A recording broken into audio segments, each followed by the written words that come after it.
The Great Gatsby was written by F. Scott Fitzgerald in 1925. The novel is around 200 pages and 9 chapters. It takes place in the 1920s, affectionately known as the Roaring Twenties. The movie we're going to discuss is of the same name. It was released in 2013 and is 2 hours, 22 minutes long. Starring Toby Maguire as Nick Carraway, Leonardo DiCaprio as Jay Gatsby, Carey Mulligan as Daisy Buchanan, and Joel Edgerton as Tom Buchanan. Just so you know, I never watched this movie or knew anything about it before making this video. IMDb gives the movie a 7.2, and it won a lot of awards, mostly not in the US. The rating system on IMDb is not well defined, so everyone has their own idea of how to rate a movie. But it does seem that anything around 7 is at least average. Having said that, this movie is not average. If you saw the movie and you loved it, you might want to skip this video or at least skip to 2 minutes 56 seconds. This is a terrible, horrible, no good, very bad movie. I've read many reviews of the movie where I'm told it has its faults, but in the end it's a good movie. But I find myself disagreeing with that. The two female characters are silly and have no depth. Daisy's voice is supposed to be a, quote, low, thrilling voice. It has the kind of voice that the ear follows up and down, as if each speech is an arrangement of notes that will never be played again, end quote. I don't believe I've ever seen another Carey Mulligan movie, so I can't say if the voice she used for Daisy was of her own making or the director's choice. But it's terrible. It sounds unrealistic, and when she delivers her lines, that voice keeps her from saying them in a natural way or with the requisite emotion. She's incapable of making Fitzgerald's description work, so she really should have just spoken naturally. Elizabeth Debicki, who played Jordan Baker, must have been told to use the same kind of voice because hers is not realistic either. But for some reason, the men did a better job with their characters. In the beginning, Joel Edgerton and Toby Maguire were way overacting. Their characters came across as unrealistic and silly. I wasn't even sure I could finish this movie. All the characters are one-dimensional. When they have to show emotion, it's overly melodramatic. The overacting seems almost intentional. Maybe I just don't like Baz Luhrmann and Craig Pearce. I hated, with a passion, Romeo plus Juliet, though the consensus was that's a good movie. Okay, so now you know how I feel about the movie. Let's compare the book and the movie, and I will do my best to be dispassionate about it. But I'm going to warn you, I fail. Chapter 1. The movie and the book open to our narrator and one of the characters, Nick Carraway, telling us a tidbit of advice his dad gave him. The book says, quote, "Whenever you feel like criticizing anyone," he told me, "just remember that all the people in this world haven't had the advantages that you've had." End quote. The movie says, "Always try to see the best in people." I mean, not completely the same, but I guess close enough. Either way, it's good advice. In both, he then says, in or as a consequence, I'm inclined to reserve all judgments. In the movie, Nick speaks in a slow, extremely sad way, almost overly slow, overly sad. I mean, if somebody was talking to me that way, I probably would be really frustrated and ask them why they're doing that. The movie hits the major plot points of Chapter 1, but of course it has to condense things, change things around, and leave some things out. The biggest difference is how Nick finds himself narrating the story. The book, here and there, indicates that Nick is writing a book about the events in this story, and he's doing it sometime in the future. The movie starts out with Nick as a broken man who's at some sort of sanitarium because he's being treated for being morbidly alcoholic and suffering from anxiety, fits of anger, and insomnia.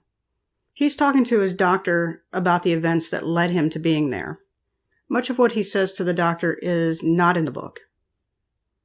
In the movie, Nick drank way too much, and his character is engrossed in all that is happening around him, and he's kind of forced to be a part of it. He, like the other characters, is silly, and his character is way too shallow. The book has Nick more reserved. He drank but not to the level of an alcoholic. It was occasional. Fitzgerald writes him as being observant, something the movie tells us he is, but doesn't really explore it much. He's also a man of high standards, and he is quite judgmental, despite what he tells us at the beginning of the story. As we see a close-up of Nick with his fist resting on his forehead and the doctor blurred in the arch of his arm, he tells us he was disgusted with everyone and everything after returning to New York. The only man who was exempt from his disgust was Gatsby. When Nick describes Gatsby, the only part that is actually in the book is there was something about him, a sensitivity. Although the book says a heightened sensitivity. He also says that Gatsby was one of those intricate machines that register earthquakes 10,000 miles away. The doctor asks where Nick met Gatsby, and Nick tells him that it was at a party in New York in the summer of 1922. Then Nick's voice moves from that slow, overacted voice to one that reminds me of a sports announcer announcing the teams of a game. Then we get rap music, classic Lerman, and stock footage of New York City in the 1920s, mixed with modern shots filmed to look like the 1920s. None of this is in the book. Using his sports announcer voice, Nick goes on to tell us he rented a house 20 miles from New York City in Long Island in a neighborhood called West Egg. He lives in a forgotten groundskeeper's cottage squeezed among the mansions of the newly rich. The book describes this place as a weather-beaten, cardboard bungalow at $80 a month, which is just shy of about $1,400 today, and that he was supposed to share the cottage with a colleague, but the colleague was moved to a different office, so he moved in alone. Both the book and the movie say he bought a dozen volumes of banking and credit and investment books. The book said that he had high intentions of reading these and many other books. The book never actually tells us if he read them, though. The movie tells us, though, that he didn't read the books because of the riotous amusements that beckoned him from the walls of the colossal castle owned by Mr. Gatsby. We see Gatsby open his curtains to watch Nick, the first of a couple of creepy times where Gatsby's watching Nick. This description is a big divergence from the book, where several times we're told Nick was too busy with work and romantic intentions towards Jordan to spend any time with Gatsby, his parties, or his romantic intentions. The movie then shows us a little of him at work, or what the movie makers imagined working in bonds in the 1920s would have looked like. The movie tells us Nick dreamed of being a writer in college, but he gave up the idea. Okay, so just a little aside, I noticed in this scene, Nick's hair keeps changing styles. Also, this is the only time his hair changes styles. Alright, so back to the story. Most of this scene is not in the book. The movie moves back to Nick and the doctor, and his speech pattern is now normal. To save time, the events of the dinner party are compressed, and much of the dialogue that is actually in the book is out of order. Fitzgerald gives us a nice description of Daisy and Tom's sprawling estate that ends at the shoreline. The house is a grand mansion, and I think the movie does a good job showing the estate. Nick and Tom walk through a high-ceiling hallway into the room where Daisy is. In the book, the description of Tom and Nick's meeting and the walk through the hallway is short. The book tells us Tom Buchanan is a strapping 30-year-old. He's uber-rich, a former football player, he likes sports, and he's restless. He's supposed to be a little brooding and a deep thinker, or at least he thinks he's a deep thinker. He likes to party, but he's very serious as well. The movie, on the other hand, makes him a ridiculous caricature of a sportsman. When Tom first appears in the movie, they give away his philandering. He comes across as shallow and a surface-only character. Now, I will admit that as the movie goes on, Tom's character gets less and less a caricature. So the two go into the room where Daisy is. Both the book and the movie have the windows open and curtains snapping in the wind. Well, not snapping so much as flowing in the movie.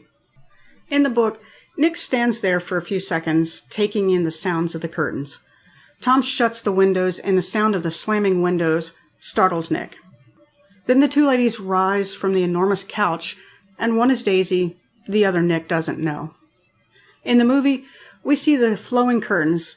However, these curtains are so long they flow halfway through the room, Who has curtains that long?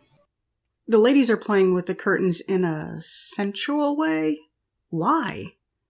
On the one hand, they look like they're a part of some seedy movie, but on the other, they kind of look like kids playing with curtains as the breeze blows through into the room. In the movie, Daisy asks Nick if they miss her in Chicago. In the book, Nick tells Daisy he stopped in Chicago on his way back east, and several friends send their love. The rest of the dialogue in the movie about Chicago is completely made up. The Daisy in the book and the Daisy in the movie are not the same. In the book, she's carefree, she's fragile, and a little unhappy with her life. In the movie, Daisy is brooding, self-absorbed, and like the Tom character, one-dimensional. I think she's supposed to come across as a bit sensual, but I don't think that works. Daisy introduces Nick to the other lady, Jordan Baker. He recognizes the name, but doesn't recognize her at first. Then later he's told she's a golf star, and he realizes why he recognized the name. Of course, in the movie, there can be no suspense, so Daisy tells Nick from the start who Jordan is. Daisy declares she's going to be a matchmaker for Nick and Jordan. This is in the book because Nick and Jordan date.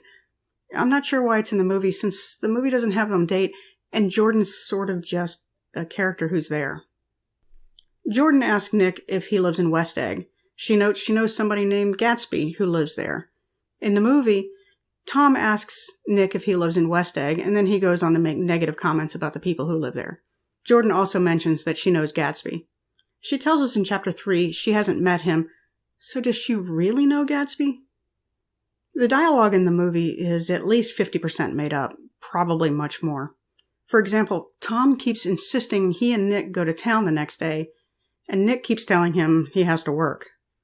The party basically ends with Daisy telling Nick she's unhappy and that she knows Tom is cheating on her. In the book, they go back to Tom and Jordan and continue the evening. When Nick leaves the dinner, he did take a moment to think of Daisy and that he thought the best thing for her was to leave and to take her daughter. But, believing that wasn't Daisy's intention, he thinks no further on the subject. The movie doesn't mention Nick's inner thoughts of the evening. When he returned home, he saw the figure of a man in the Gatsby mansion, or on the dock in the movie, looking out over the water. He assumed this was Gatsby, as he's not actually met Gatsby yet. Chapter 2. The movie ends the events of Chapter 1 and begins the events of Chapter 2 with Nick at his doctor's office, and Nick declares he doesn't want to talk about it. The therapist suggests he write about it. Nick says his writing in the past didn't bring anybody solace. I'm not sure what the movie means by that, and they give no more details. But this does set up the premise in the movie that Nick always wanted to be a great American novelist. Like Chapter 1, the movie hits the major plot points for Chapter 2. The differences in the movie start with Nick writing about the Valley of the Ashes. This isn't in the book. In the movie, we see a page of Nick's story. The words we see are actually the words from the book describing the valley. The words Nick says about it, though, are not in the book. At Wilson's garage, most of the dialogue between Tom and Wilson are the same, but most of the rest of the dialogue is made up.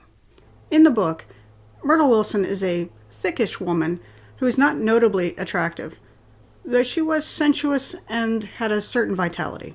The movie accentuates the sensuousness and ignores the rest of the description of her. The book has her mostly ignore her husband and kind of see past him, whereas the book has her show almost utter contempt for him. In the movie, at the garage, Tom tells Myrtle to invite her sister to entertain Nick, where Nick half-heartedly attempts to back out of going with them, but Tom insists that it would be rude not to. This is not in the book. The movie skips over buying the dog by having Myrtle ask Tom if they can buy the dog. The movie jumps to the apartment, skipping over haggling with the dog breeder and how they use different cabs to be discreet. In the book, Nick tells us he's only been drunk twice in his life, and that afternoon at the apartment was the second time. This is definitely in contrast to the movie that tells us he was a severe alcoholic. In the book, at the apartment, Myrtle called her friends and her sister. Then Nick ran out to get some cigarettes. When he returned, Tom and Myrtle had disappeared, as the book describes it. Nick then reads a little something until Tom and Myrtle reappear. About that time, the guests arrive. The movie makes it quite clear what disappeared meant. This is just gratuitous. We all understood what it meant. They could have done it differently. While Tom and Myrtle are in the room, Nick decides to duck out, but he's stopped as he opens the door and finds Myrtle's sister and then the other guest right after.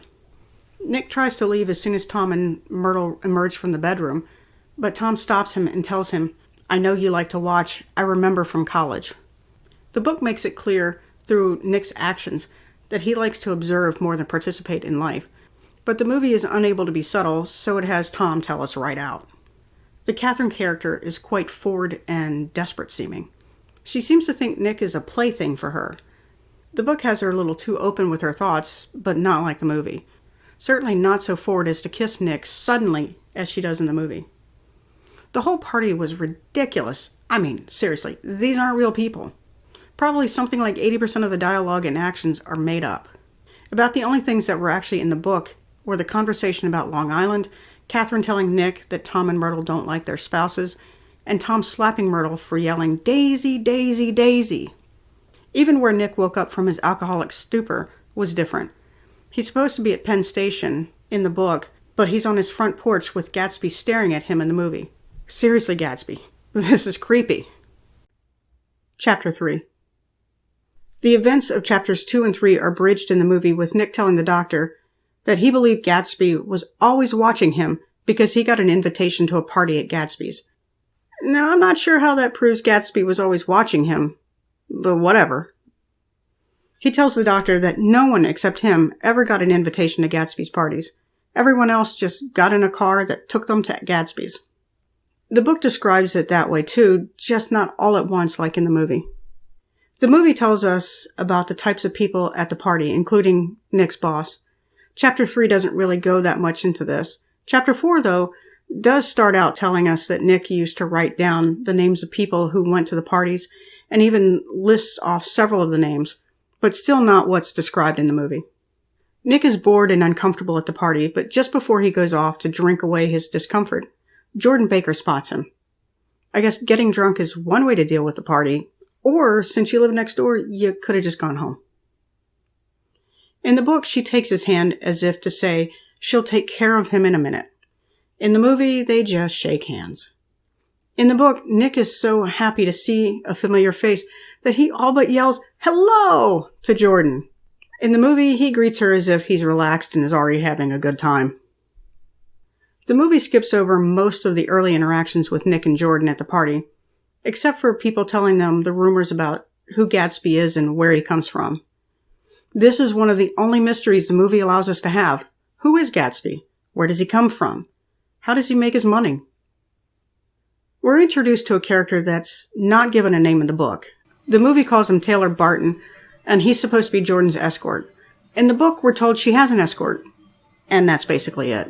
In the movie, he has dialogue, and he's a bit of a jerk. In both the book and the movie, they make their way to a Gothic library where they meet a middle-aged, stout man with large glasses. Though the movie has Nick and Jordan act so completely childish with the way they crash through the door and Jordan pretends to be Gatsby. This is so completely out of character for both of them. Now, the library and the books are supposed to be symbols of deceit, but the movie can't give us this in a subtle way. Oh no. It has to hit us on the head straight away. The owl-eyed man just comes right out and tells us this. The owl-eyed man is supposed to be completely enamored by Gatsby, but in the movie, he sees right through Gatsby's elaborate disguise. Then they move to the garden where there's a lot of dancing. Some young girls dance together, others dance with older gentlemen, and there are couples who are dancing gracefully together. The movie has all of the dancing being very energetic. Barton comes and takes Jordan away while Nick and she are dancing. Barton seems quite unhappy with Nick. Jordan calls Nick to follow them, but jerk-faced Barton tells him rich girls don't marry poor boys. Back in the book, none of that stuff with Barton happens. Instead, Nick and Jordan sit at a table with a man and a woman. After a few minutes at the table, the man turns to Nick and the two chat a little bit, and then Nick tells him that this is a strange party because he hasn't met the host yet. Then Nick discovers he's actually talking to Jay Gatsby. This all happens on the stairs in the movie where Nick is following Jordan and Jerkface. The dialogue is rather stupid, with Nick blurting out the rumors he's heard about Gatsby to some stranger whose face we don't even see. Then, Gatsby reveals himself to Nick right after he puts his foot in his mouth. Gatsby doesn't react to the rumors Nick mentions. Instead, he stands there holding out a glass of champagne while fireworks are going off in the background. This dramatic big reveal doesn't happen in the book. Gatsby just says, "Oh, I thought you knew, old sport." Much of the dialogue between the men in their first meeting is the same, with some changes. However, in the movie, Jordan and Gatsby have already met. After Gatsby leaves the table, or the stairs in the movie, Jordan says he attended Oxford, but she doesn't believe it. She can't give a good reason for why she doesn't believe it, but she just doesn't believe it. This is in the movie and the book. Although, earlier in the book, Jordan says she's never met Gatsby, but here she says he once told her he went to Oxford. A continuity error on Fitzgerald's part? A butler came to their table, or the top of the stairs in the movie, and said that Gatsby wanted to see Jordan. She's surprised that he wants to see her. A creepy butler comes to her and tells her this in the movie as soon as Gatsby leaves to take the phone call. When Jordan and Gatsby finally reappear, Jordan tells Nick that she has some secret from her conversation with Gatsby and tells Nick to call her later. Presumably, she'll tell him what the secret is then. Then she leaves the party. Finally, another mystery the movie doesn't spoil right up front. In the movie, her dialogue is much the same. She's pulled away by Jerkface and drives off without telling Nick how to find her in the phone book. Nick then says goodnight to Gatsby. Gatsby is pulled away for yet another phone call. In the movie, he goes back inside for the phone call, but in the book, he stays on the porch looking out over the crowd outside. As Nick starts to walk home, there is a car accident that happens off-screen. We see a second of it where the car is on its side and the owl-eyed man from the library is standing there next to it. Then Jordan drives by and yells for him to come to tea and that she's in the phone book. Finally, now he knows how to reach her. The movie closes out the evening with Nick walking home, turning back to Gatsby's house where he finds Gatsby on the phone at a window. Gatsby catches a glimpse of Nick and the two wave. Why does Hollywood like to have people looking out windows at night and able to see whatever is outside? Also, more of Gatsby watching Nick. The book never mentions that Gatsby's always watching Nick. In fact, I never got that impression at all from the book. So the book doesn't end chapter 3 the way the movie does. As Nick starts home, the same accident happens. This causes a big traffic jam and a large crowd to develop. The owl-eyed man emerges from the car and is believed to be the driver of the car, but he insists he isn't. Then the bystanders are startled when an apparition emerged from the driver's side and was holding the car's steering wheel. I really don't want to get into analyzing the scene, but the car crash is clearly foreshadowing of the later accident with Daisy and who's really driving the car. Now, the movie glosses over this accident. If they weren't going to explain the significance of the car crash, why leave it in at all? Also, Gatsby is standing on the porch with a clear view of the car crash and the brouhaha it's causing. Yet he shows no indication he notices it. This gives us a glimpse into how out of touch he can be in the moment, which eventually becomes a problem for him when he thinks he can recreate the past with Daisy, and when he thinks Daisy and him should tell Tom about them. The movie ends the chapter's events with Nick listing a few things that he and Gatsby did in the early part of the summer, like riding Gatsby's hydroplane, attending parties together, and having a lot of time on the beach. The book tells us that the party was just one event in a crowded summer. Nick worked a lot and did a lot of walking around New York City and observed a lot of nightlife and fantasized about some of the women he saw. By midsummer, he and Jordan ran into each other again and started spending a lot of time together. So I guess he never called her after the party, and by the time they ran into each other, they had forgotten about this secret that she learned at the party. While spending time with Jordan, he discovered that she instinctively avoids clever and shrewd men. Since the two wind up dating in the book, does this mean she sees him as neither clever nor shrewd? Or maybe she's trying to turn over a new leaf when it comes to men? He discovered that she's incurably dishonest. She doesn't like to be at a disadvantage, and she was probably deceitful from a young age. Why does he continue to date her then, you ask? Or at least I know I asked. Nick tells us It made no difference to me. Dishonesty in a woman is a thing you never blame deeply. I was casually sorry, and then I forgot. Okay.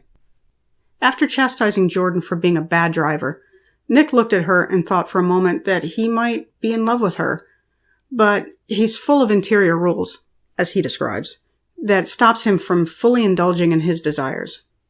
He decided before continuing with Jordan he needed to get himself out of the entanglement with a girl back home that was mentioned in Chapter 1. He apparently has been writing her letters and ending them with "Love, Nick." I guess we know why Daisy and Tom were under the impression that he was engaged in Chapter 1, even though he said he wasn't engaged. It looks like Jordan is not the only one engaging in a little subterfuge. Chapter 4.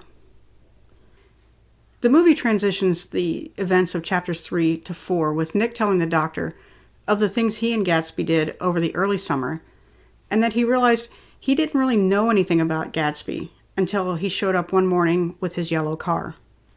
The book has Chapter 4 starting with Nick telling us that he wrote down the names of the people he saw come to Gatsby's party over the summer. The movie skips over this, but as I mentioned earlier, when Nick went to the party, there is a lot of discussion about the people who were there. Now the book catches up with the movie. It's 9 o'clock on a July morning, and Gatsby drives up in his car and blows his horn. Well, in the book at least. In the movie, for some reason, Gatsby drives in circles around the cottage a couple of times. The only dialogue that's the same is when Gatsby says to Nick, "It's pretty, isn't it, old sport? He jumped off and gave me a better view. Haven't you ever seen it before?" The movie has Gatsby tell Nick to get dressed because they're going to lunch. In the book, he says, "Good morning, old sport. You're having lunch with me today, and I thought we'd ride up together." So in the movie, lunch is the reason for them going out, but in the book, they're both headed to New York City and they plan to meet for lunch. The lunch, of course, is just a ruse for Gatsby to talk to him. In the car ride, much of what Gatsby says is in the book, with some alterations and not quite the right tone. Major alterations in the car ride in the movie are when Nick is narrating and tells us Gatsby said he single-handedly beat the German army. The book never says those words, or even gives that real impression. Gatsby shows Nick a picture of him at Oxford. This happens in the book as well, except that in the book he's holding a cricket bat. And Gatsby never mentions Wolfsheim in the car ride. The part of the car ride where they pass a car with a white chauffeur and 3 black people are in the book. My only comment about this is, why is the car not American? The steering wheel is on the wrong side of the car. Much of Nick's narration in the car ride is not in the book. In the movie, as soon as they get to New York City, they go to a barber shop where they meet Wolfsheim. The barber shop is a speakeasy. Of course it is. Wolfsheim is not as described in the book. In the book, he's Jewish, and he's described in a very unsavory way. It would probably take a lot of makeup to make somebody look as described in the book. But then again, modern audiences would probably be quite offended by what they saw. So maybe it was best to diverge from the description of the character. The movie and the book diverge dramatically in describing the restaurant. It's a normal restaurant in the book. In the movie, well, it's not normal. Everything from the moment they stop the car at the barber shop to when Wolfsheim mistakenly thinks Nick is looking for a gun action is completely made up. The looks Gatsby and Wolfsheim give each other is not in the book. I guess, once again, the movie audience is not given enough credit to know that Gatsby's telephone call is another ruse. The movie told us in the car that Wolfsheim was to vouch for Gatsby and his good character and background. So why the ruse for the phone call? They should have left that information out of the car ride. What Wolfsheim says to Nick while Gatsby is on the phone is partly in the book. The gist is the same, though. Nick is a great guy with upstanding character who would never cheat with your wife. Nick looks down at Wolfsheim's pin. They're cufflinks in the book, and Nick doesn't notice them until Wolfsheim brings it up. Later, Nick meets up with Jordan where she tells him the story of Daisy and Gatsby and then of Daisy and Tom.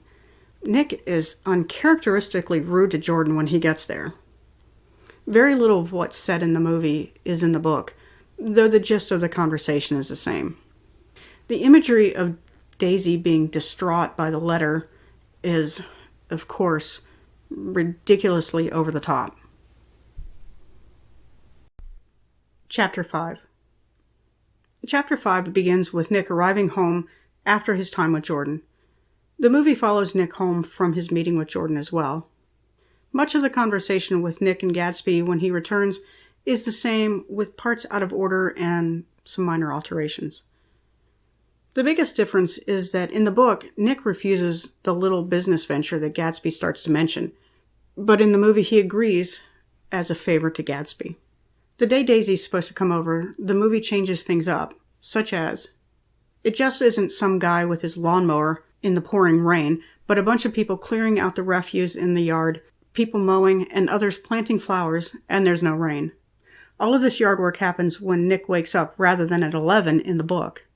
I mean, unless Nick wakes up at 11 on non-work days. A bunch of Gatsby's servants bring all of the necessities for tea, rather than Nick buying the supplies, and they bring lots and lots of flowers. I mean, a gaudy amount of flowers. Gatsby is supposed to be looking very nervous, but he looks more determined than nervous. About half the dialogue between the men are the same before Daisy gets to Nick's. When Daisy arrives, the dialogue between her and Nick are pretty much the same. That is, until she enters his house. She thinks all the flowers confirm Nick's in love with her, even though I'm pretty sure Fitzgerald meant for that to be a joke. Much of what is said in the initial meeting at tea is the same as in the book. I think the movie gets this pretty correct, although all of the narration from Nick when he leaves the couple alone is made up. Now, when they're supposed to be a little happy and a little silly at Nick's announcement that the rain has stopped, they come across as a bit too serious and stiff. Though much of the conversation is the same when Nick returns to the cottage, the tone and their actions are not quite the same. Gatsby's supposed to be glowing and extremely happy, but that transformation doesn't come across quite right. And Daisy was supposed to have been crying, but there's really no sign of that. The conversation on the walk to Gatsby's is made up except for Daisy saying that she loves his place and she's surprised he lives there alone. It's supposed to be raining, so the whole scene at the beach is wrong. The instrument Klipspringer plays is a grand pipe organ, not the piano that he plays in the book. They go to Gatsby's apartment, which is definitely not as described in the book. Gatsby throws out more than just the shirts that are described in the book. He tosses handkerchiefs, linens, shirts, and a hat. Gatsby is supposed to be at the window looking out at the bay when he says if it wasn't for the mist, they could see the green light, rather than sitting on his bed. Nick's narration right after the green light comment is almost exactly from a paragraph in the book, except for 2 missing sentences in the middle. Much of the phone call conversation is the same, but what happens in the room, Nick and Daisy's response to the call, and Gatsby's tone on the call are all different from the book. When he gets off the phone, Klipspringer is already playing the pipe organ, rather than Gatsby pushing him into it. Nick and Daisy dance to Klipspringer's music while Gatsby watches and remembers their time together before. Then he seems to be brooding a little bit. Then Gatsby and Daisy dance where none of what they say is in the book. Nick's narration about Gatsby's grand vision for his life is not in the book, although one could argue it's a summary of what we find in the book throughout the story. Nick is fully involved in the activities with Daisy and Gatsby. In the book, he's definitely a third wheel and he leaves early. Chapter 6. Chapter 6 begins with a reporter appearing at Gatsby's door to question him about his past and who he really is. The movie bridges chapters 5 and 6 with Nick telling the doctor about the last night of the summer and what Gatsby told him. He doesn't mention the reporter, so presumably it doesn't happen. In the book, this chapter is the first one that tells us for sure that Gatsby really isn't whatever it is he wants people to think of him. Nick's overly slow and overly dramatic voice has returned to tell us about Gatsby's background. Oh, dang it. Gatsby took a rowboat out to a vicious storm in an area that doesn't look like you could easily get to a rowboat, let alone row it out to a yacht, to warn Dan Cody that the boat was going to hit a shoal. Dan is so drunk he doesn't know what's happening. The book has Gatsby row out and warn Dan that there is a storm coming and it will break up his boat if he doesn't move it. It doesn't say anything about Dan being drunk at that time. The dialogue in the movie between Gatsby and Dan in the initial meeting, like the weather, is made up. The movie says that's when Gatsby decided, quote, then and there, end quote, to change his name.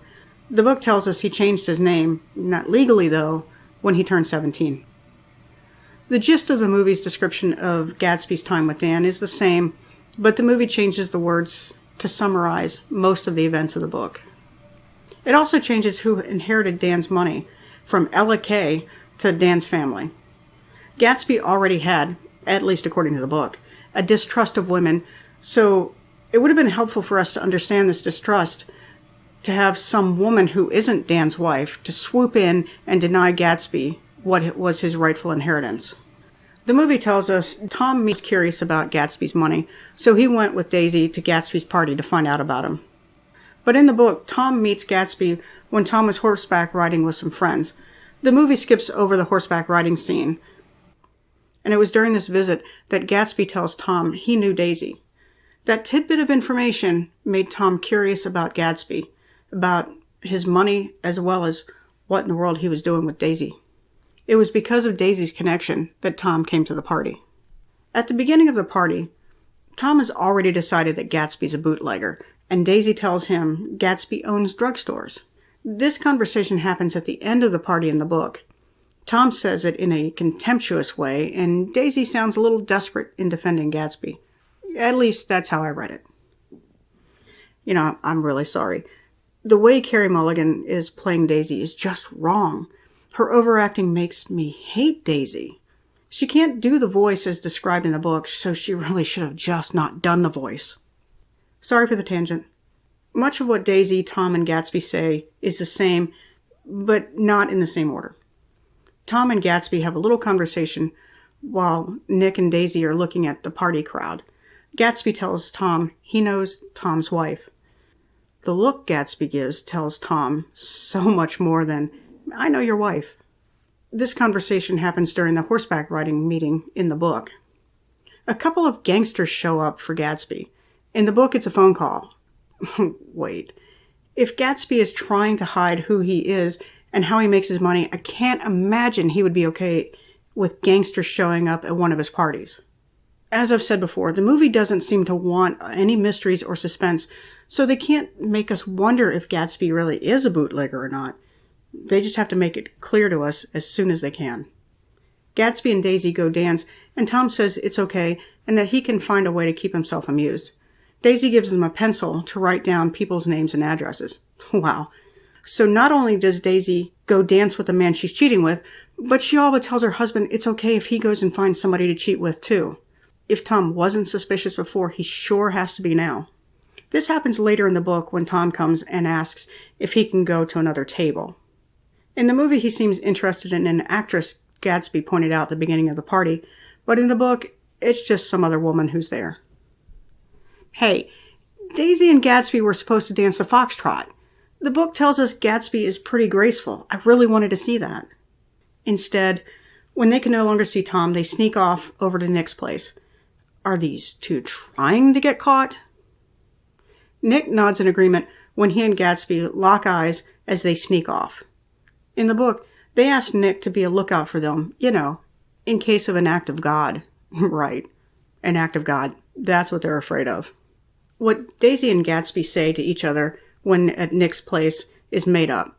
The book doesn't even tell us what they talk about. Also, the book says they sit on the porch and talk, but no, the movie wouldn't dare be that PG. Tom returns looking for Daisy. He asks Nick if Nick lives near there. He seems to be picking up what Daisy and Gatsby are laying down, so to speak. That little conversation about Nick's dwelling is from the book, though it happened when Tom first met Gatsby. All right, now the gangsters are making a scene at the party About the same time, Gatsby suggests that he and Daisy tell Tom, "Oh, that's not a good idea." Tom, seemingly drunk, tells Nick that if he sees Daisy to tell her that he's looking for her. Okay, so maybe I gave him a little too much credit than I should have. Nick interrupts Daisy and Gatsby. She tells Nick that they're having a row. I mean, I wouldn't consider that a row. More like a conversation. Unless Carey Mulligan just doesn't have the acting range to show anger. I guess I shouldn't assume it's all her. She could be doing exactly what the directors wanted. In the book, the cheating couple return to the party and sit at the table with Nick. There's no mention of them having any kind of argument of any sort. The end of the party is mostly made up, except for 3 sentences from Tom. Well, he certainly must have strained himself to get this menagerie together. I'd like to know who he is and what he does. And lastly, he says, I think I'll make a point of finding out. After the party, Nick and Gatsby talk. Most of what they say before the flashback is from the book. Much of the flashback comes from Nick's narration in the book of what Gatsby told him, and it's mostly the same. The biggest differences are that the flashback happened at her house and on the night they met. In the book, it's while they were on a walk and they had been seeing each other for a while. I mean, it shouldn't be the first night they meet. Daisy doesn't make a lot of good decisions, but letting herself go with a stranger the night she meets him is really out of character. Also, we're told that Gatsby's uniform tells us that he's penniless, but the book tells us in Chapter 8 that he lied to Daisy about how much money he had and his social class. Chapter 7. Chapter 7 opens with Nick gradually noticing that Gatsby's Saturday night parties that had been the norm were not happening anymore. The movie says that after the party Daisy and Tom attended, Gatsby's lights went out, meaning he stopped having the parties. The movie shows the affair, but the book doesn't. Nick's narration of the book skips over the details of the affair. The movie also skips over Nick coming to Gatsby's and finding out that he had changed all of his servants. But we know this because the phone call that they have together, Gatsby confirms that fact. We know something odd is happening because of the servants. The movie uses much of the same words as the book, but the movie gives us visuals to ensure we don't have any doubt that something's up with Gatsby. The book has Gatsby sort of just wave off the curiosity of the servant change, but the movie wants us to know that Gatsby has messed up with his business partners, probably because of the affair, and so now they don't trust him, and he's pretty paranoid in this scene. The movie also doesn't show Daisy calling Nick to confirm that he's coming to the lunch the next day. In the movie, at lunch, they're at the dining room table rather than in the salon. We can see from the start that the purpose of this meeting is so that Gatsby and Daisy can tell Tom of the affair. Daisy is quite nervous and she stops Gatsby when he first tries to tell Tom. A lot of her dialogue is in the book, but out of order. And of course she says a lot more in the book. Everyone is completely uncomfortable at what they're seeing happening. Unlike in the movie, in the book, Daisy is confident in her behavior. She is determined this is what she wants. I mean, she's the one who goes to Gatsby and kisses him when Tom's in the next room. She's the one who tells Gatsby that she loves him right in front of Tom. Suddenly we get some of the emotion from Daisy, but then she goes back to overacting.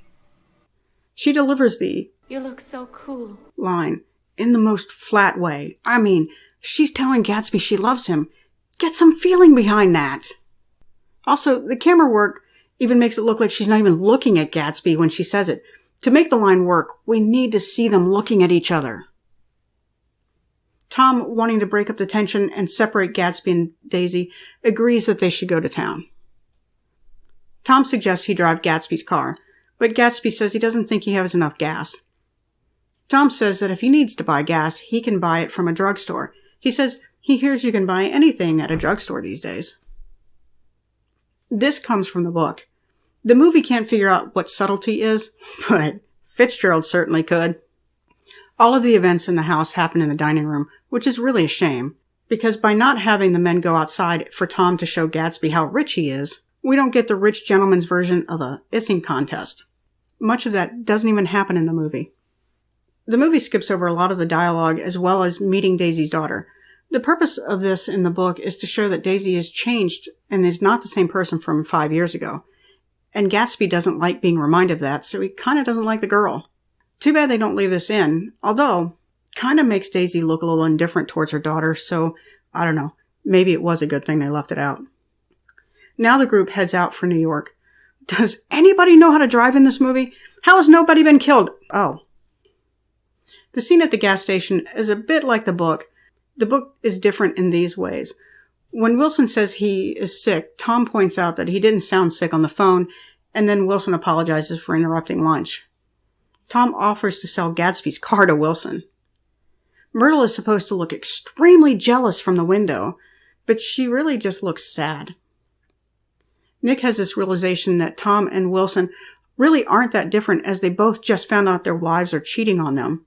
For Wilson, it made him physically ill. Tom tells Wilson that he can have the car and he'll send the car over the next day. He says this both in the movie and the book. The difference is that in the book, Tom is feeling some sort of emotion, which prompts him to give Wilson the car. But in the movie, he's distracted by Gatsby and Daisy driving by, that he just sort of yells it as he drives away. At the hotel, Tom asks Gatsby what kind of row is he trying to cause. This is in the book, but like the party, I don't really see a row. There's a lot of tension and awkwardness, but not really a row yet. I mean, if all the dialogue from the book had been in the movie, then maybe we could see a row. Finally, we get something other than flat inflection from Daisy. It took until Gatsby forced her to tell Tom she never loved him, but she got there. Much of the conversation about the affair and who Daisy loves is the same as in the book, which is really good because I think the book did a great job with this dialogue. I think DiCaprio and Edgerton do a really good job in this scene as well. Tom discovers that Gatsby dragged Nick into his bond racket. This is definitely not in the book.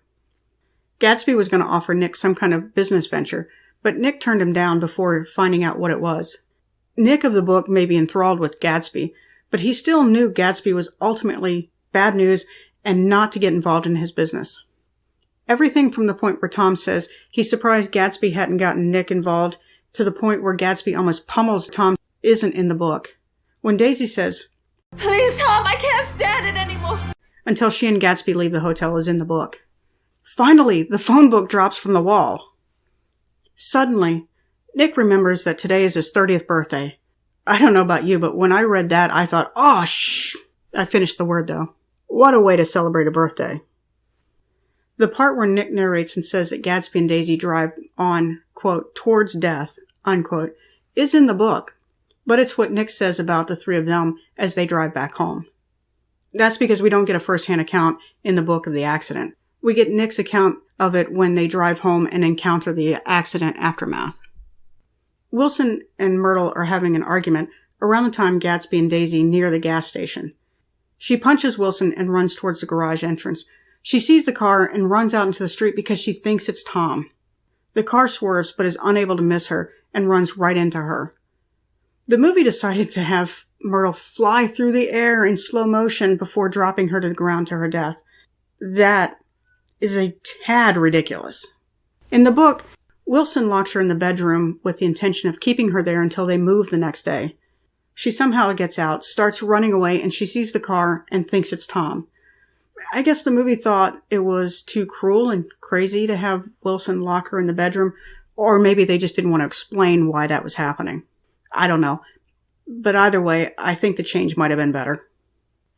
What happens when the trio gets to the garage is a mix of the book and made up, though most of it's made up. We see Tom tell Wilson about Gatsby. This conversation happens the next day at Tom's house in the book, though. We don't know what was said because the book doesn't tell us. In Chapter 9, Nick figured out that Tom must have told Wilson, and Tom admits it, but he doesn't say what was said. Though, knowing how Tom feels about Gatsby, it may not have been that far off. With the exception of Tom putting the idea in Wilson's head that he should kill Gatsby. The movie could have left that suggestion out. It really wouldn't have been a stretch for us to believe that Wilson would have gone after Gatsby without Tom's suggestion.